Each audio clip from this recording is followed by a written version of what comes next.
జిల్లా కేంద్రంలోని మాజీ ఎమ్మెల్సీ జీవన్ రెడ్డి నివాసంలో నేత జూనియర్ కళాశాల 2026 నూతన క్యాలెండర్ను మాజీ మంత్రి జీవన్ రెడ్డి ఆవిష్కరించారు. ఈ సందర్భంగా ఆయన మాట్లాడుతూ నేతాజీ వృత్తి విద్యా కళాశాల కరెస్పాండెంట్ సింగం భాస్కర్ రాబోయే 2026 సంవత్సరానికి సంబంధించిన క్యాలెండర్ రూపొందించడం అభినందనీయమని పేర్కొన్నారు. సింగం భాస్కర్ వృత్తి విద్యకు సంబంధించిన కళాశాల ఆరంభింప చేయాలని భావించినప్పుడు నిజంగా తాను ఒకవైపు విద్యను ప్రోత్సహింప చేయడంతో పాటు ప్రధానంగా విద్య అనేది ఉపాధికి తోడ్పడుతుందని, ఉపాధికి తోడ్పడే అటువంటి వృత్తి విద్యా కళాశాల ఏర్పాటు చేయాలని సంకల్పం అభినందనీయమని ఆయన అన్నారు. కార్యక్రమంలో కరెస్పాండెంట్ భాస్కర్ మాట్లాడుతూ పట్టణంలో మొట్టమొదటిసారిగా నేతాజీ వొకేషనల్ జూనియర్ కళాశాల స్థాపించి నేటికి 25 సంవత్సరాలు పూర్తి చేసుకున్న సందర్భంగా క్యాలెండర్ ఆవిష్కరించామని ఆయన పేర్కొన్నారు. ఈ కార్యక్రమంలో టీబీసీ జేఏసీ రాష్ట్ర అధ్యక్షులు హరియాష్ కుమార్, సింగం గంగాధర్, రామాలయం మాజీ చైర్మన్ కమ్మరి శ్రీను, శ్రీనియర్ కాంగ్రెస్ నాయకులు సిరిపురం జితేందర్, మాజీ పద్మశాలి సంఘం అధ్యక్షుడు జానయ్య తదితరులున్నారు.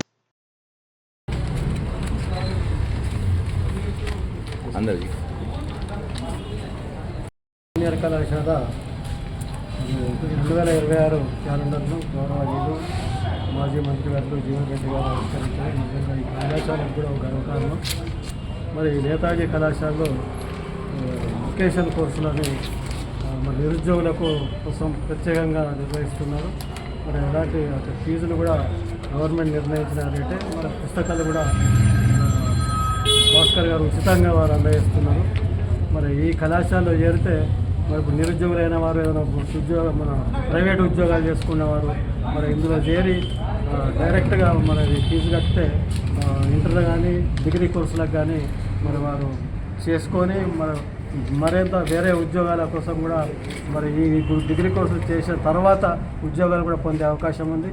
మరి ఈ అవకాశాన్ని సద్వినియోగం చేసుకోవాలని మన జగిత్యాల జిల్లా ప్రజలను మరి నేతాజీ కళాశాల తరఫున కోరుతాం.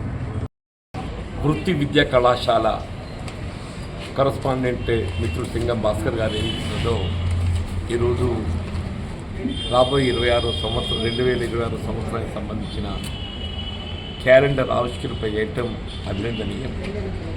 అంటే వాస్తవంగా సింగం భాస్కర్ గారు వారి వృత్తి విద్యకు సంబంధించినటువంటి ఒక కళాశాల ఆరంభింప చేయాలని చెప్పని భావించినప్పుడు నిజంగా కూడా అంటే ఒకవైపు ఏదైతుందో విద్యను ప్రోత్సహింప చేయడంతో పాటుగా ప్రధానంగా విద్య అనేది ఉపాధికి తోడ్పడాలి.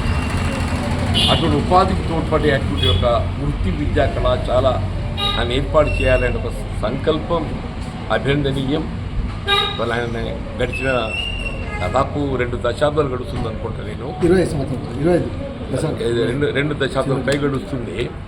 ఈ 20 సంవత్సరాల కాలం లోపల ఏదైతున్నదో భాస్కర్ గారి ఈ వృత్తి విద్యా కళాశాలలో బోధన సదుపాయం పొందినటువంటి వారు వేల సంఖ్యలో ఇవాళ ఇటు ప్రభుత్వ పరంగా ఉపాధి పొందడమే కానీ ఉద్యోగ అవకాశాలు, అట్లాగే స్వయం ఉపాధి పథకాలు కూడా పొంది జీవితంలో స్థిరపడటం చాలా సంతోషం అని చెప్పంటాను నేను. మరి భాస్కర్ గారు నాకు అత్యంత సన్నిహితులు. వారు చేస్తున్నటువంటి ఒక ప్రజాహిత కార్యక్రమం, ఒక విధంగా దీన్ని ప్రజాహిత కార్యక్రమం కూడా భావించాలి.